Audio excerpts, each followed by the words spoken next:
अस्सलाम वालेकुम। उम्मीद है आप सब खैरियत से होंगे। आज 7 सितंबर 2024 है और आज की हमारी प्रेजेंटेशन सीनर्जी कंपनी के हवाले से, जिसको पहले मेरा ख्याल है बायको भी कहते थे, बायको पाकिस्तान।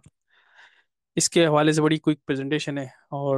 और इस पे बनाने की वजह ये काफ़ी सारे लोग इस पे जिक्र करते थे कि इसके बारे में कवर किया जाए।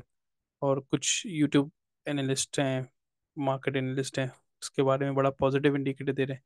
तो उन इसी हवाले से मैंने सोचा बड़ी क्विक प्रेजेंटेशन बनाऊं और अपना मुद्दा समझाऊं। सबसे पहले चैनल को प्रेजेंटेशन पे आगे बढ़ने से पहले रिक्वेस्ट है, अगर चैनल को लाइक एंड सब्सक्राइब नहीं किया हुआ तो लाइक एंड सब्सक्राइब कर लें। इंशाल्लाह मजीद इंफॉर्मेटिव वीडियोस आती रहेंगी। आज का हमारा एजेंडा बेसिकली बैकग्राउंड को कवर करूंगा, फाइनेंशियल इंफॉर्मेशन कवर करूंगा, सेक्टर के बारे में थोड़ा सा टच करूंगा बैकग्राउंड के साथ साथ, करंट प्राइस है उसका फ्यूचर के बारे में बताऊंगा और आखिर में मेरा व्यू। अच्छा, रिफाइनरी सेक्टर पे मैंने कुछ कुछ टाइम पहले, आई थिंक 1 महीने पहले, पाकिस्तान पीआरएल पे मैंने वीडियो बनाई थी, उसमें रिफाइनरी सेक्टर को कवर किया था। लेकिन मैंने समराइजिंगली यहाँ पे लिखा हुआ है। जब सिनर्जी कंपनी ₹4.5 का शेयर है आजकल ना। लेकिन इसका एक थोड़ा बैकग्राउंड बताओ ना, रिफाइनरी का बैकग्राउंड इस तरह से है कि इस पाकिस्तान की सबसे बड़ी रिफाइनरी कैपेसिटी इसके पास है सिनर्जी कंपनी। इसके बावजूद भी कम है, क्यों है इस पर मैं आगे जिक्र करूंगा। सबसे बड़ी रिफाइनरी कंपनी है जिसमें हम कंपेयर किया अटॉक रिफाइनरी की 53 के पर बैरल पर डे इसकी कैपेसिटी है। नेशनल रिफाइनरी की 1 lakh barrel per day capacity है। पाकिस्तान रिफाइनरी की अब 1 लाख है। पहले 50,000 होती थी, इस साल से 1 लाख हो गई, डबल हो गई। और इस कंपनी की, सिनर्जी की कंपनी की, 1,56,000 बैरल पर डे कैपेसिटी है। कैपेसिटी से मुराद ये नहीं है कि इतना प्रोड्यूस भी करती है, कैपेसिटी इतनी है, सिंपल। अच्छा, कंपनी के दो सेगमेंट है, एक तो रिफाइन करती है, दूसरा पेट्रोलियम मार्केटिंग करती है, ऑयल प्रोडक्ट्स बेचती है। अच्छा, इसकी बेसिकली इसका जो रिफाइंड जो करके प्रोडक्ट मिल निकलता है वो फर्नेस ऑयल है। लेकिन हम देखें ना, डिमांड फर्नेस ऑयल की कम है, पेट्रोल की और डीजल की ज़्यादा है। जब इसको मजीद अपग्रेड अगर करें तो ये भी पेट्रोल और डीजल की कैपेसिटी पे जा सकती है, प्रोड्यूस कर सकती है। अच्छा, कम सेक्टर के बारे में थोड़ा बताएं। गवर्नमेंट ने पिछले साल अनाउंस किया था कि रिफाइनरी पे $4.5 अरब रिफाइनरी पे स्पेंड करेगी गवर्नमेंट, और ताकि अपग्रेड करेगी, उसकी वजह से रिफाइनरी की कॉस्ट भी कम होगी और एक अच्छे मतलब इसकी कॉस्ट कम होगी और मजीद पेट्रोल सस्ता होगा। तो ये बेसिकली गवर्नमेंट ने लास्ट ईयर अनाउंस किया था और उसकी पॉलिसी पे बातचीत हो रही थी, लेकिन अभी तक मजीद इस पे कोई कॉन्क्रीट इसका नेक्स्ट स्टेप नहीं बताया गवर्नमेंट ने। कंपनी ने इटसेल्फ सिनर्जी कंपनी ने इटसेल्फ बोला है कि हम $1 बिलियन इन्वेस्ट करेंगे अपग्रेडेशन के लिए। जब रिफाइनरी की गवर्नमेंट की तरफ से क्लेरिफिकेशन आया था कि रिफाइनरी पॉलिसी में अभी तक इन्वेस्ट नहीं हुआ, लेकिन लगता है ऐसे ही जैसे ही करेगी तो बड़ा एक आ जाएगा पैक। ये कंपनी के बैकग्राउंड थोड़ा सा मजीद बताऊं। इसका पेरेंट कंपनी मॉरिशस बेस है और ये केमन आइलैंड में लिस्ट इनकॉर्पोरेटेड है। तो इंटरनेशनल एक्सपोजर इसका है, इंटरनेशनल ओनरशिप है।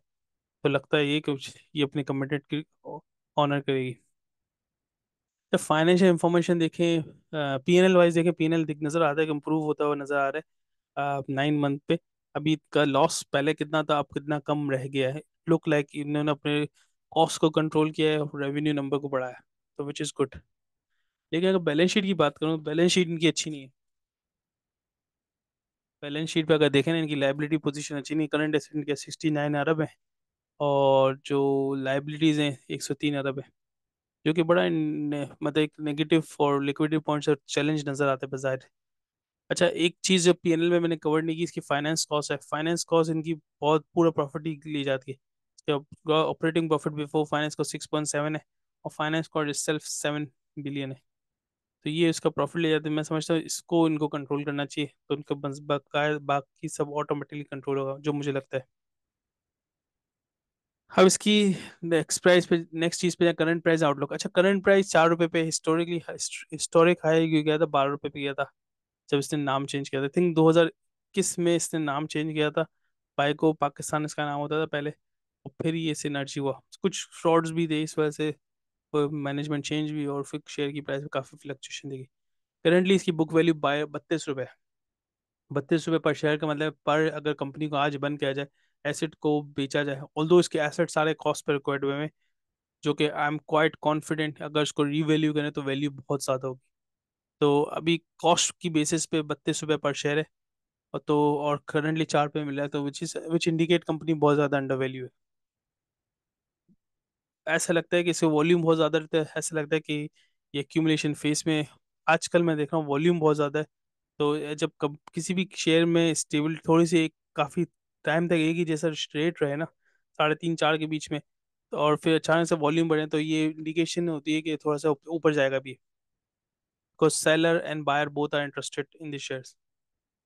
जब मेरा व्यू क्या है भाई, सीधी सीधी बात है, कंपनी की लिक्विडिटी पोजीशन अच्छी नहीं है, लेकिन जो चीज़ इस कंपनी के, जो मुझे बाकायदा उन्होंने नज़र एक्शन करके नहीं दिखाया, लेकिन जो बाजार इन्होंने कमिट किया है, एक तो इन्होंने एक तो कमिट किया है, ये इन्वेस्ट करेंगे अपने $1 बिलियन इन्वेस्ट करेंगे रिफाइनरी अपग्रेडेशन में, जिसकी वजह से इनका रिफाइंड प्रोडक्ट मज़ीद यूज़फुल होगा और उसकी डिमांड क्रिएट होगी। दूसरी चीज़ लिक्विडिटी पोजीशन के अलावा, जो जो को मुझे नेगेटिव, इसके अलावा दूसरी चीज़, सारी पॉजिटिव चीज़ मेंशन की है। पाकिस्तान में ये वाहिद रिफाइनरी, सिर्फ चार चार रिफाइनरी, वाहिद रिफाइनरी जो oil import, crude oil import करती है रशिया से, और आगे सेल आउट करेगी रिफाइन करके पाकिस्तान में।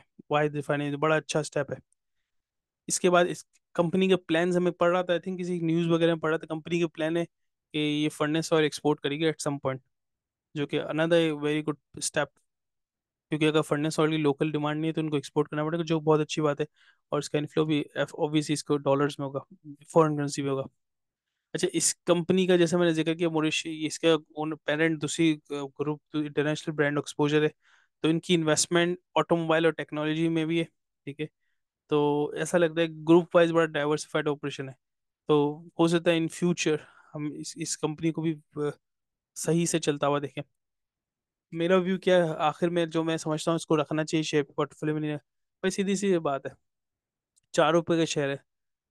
काफ़ी सारी चीज़ें इस सेक्टर में होना बाकी है, इस सेक्टर में बोलूँगा पर्टिकुलरली इस शेयर में। एक तो रिफाइनरी की अपग्रेड, गवर्नमेंट ने पिछले साल प्रॉमिस की थी, अगस्त में आई थिंक अनाउंस किया था, 4.5 अरब की अपग्रेडेशन का, अभी तक कुछ ऐसा नहीं, 1 साल हो गया। लेकिन मुझे लगता है इसमें नियर फ्यूचर तो नहीं, लेकिन कुछ टाइम में लाजमी करना पड़ेगा गवर्नमेंट को, ताकि इस कॉस्ट को कम किया जाए, क्योंकि रिफाइनरी और फ्यूल बिल बहुत ज़्यादा होता है। बिल से मुराद ये कि फ्यूल जो हम इंपोर्ट करते हैं बहुत ज़्यादा कॉस्ट हो रहा है, तो उसको कंट्रोल करने के लिए गवर्नमेंट ने कुछ ना कुछ करना पड़ेगा, तो ये एक ईजी स्टेप है गवर्नमेंट के लिए। अच्छा, मेरा व्यू ये कि इसको आप लें तो कम से कम 2 3 साल के लें, थोड़ा सा ले लें। ठीक है, आप ₹4 का शेयर, आप 10 15 15 20 हज़ार शेयर ले लें और रख लें, लेट्स सी क्या होता है। लेकिन मुझे लगता है कि इन फ्यूचर और लॉन्गर टर्म इसकी वैल्यू में ग्रोथ है। It look like it could easily touch like PRL value, क्योंकि इसकी रिफाइनरी कैपेसिटी जैसे मैंने जिक्र किया, 1 लाख 1,56,000 बैरल्स की रिफाइनरी कैपेसिटी है, तो इजीली टच कर सकता है PRL की वैल्यू। तो with that said I think आपको अपने मुझे लगता है कि ₹4 का शेयर है, आपको अपने पोर्टफोलियो में थोड़ा बहुत लाजमी रखना चाहिए, और फॉर लॉन्ग टर्म 2 3 साल के रख के देखें, लेट्स सी क्या होता है।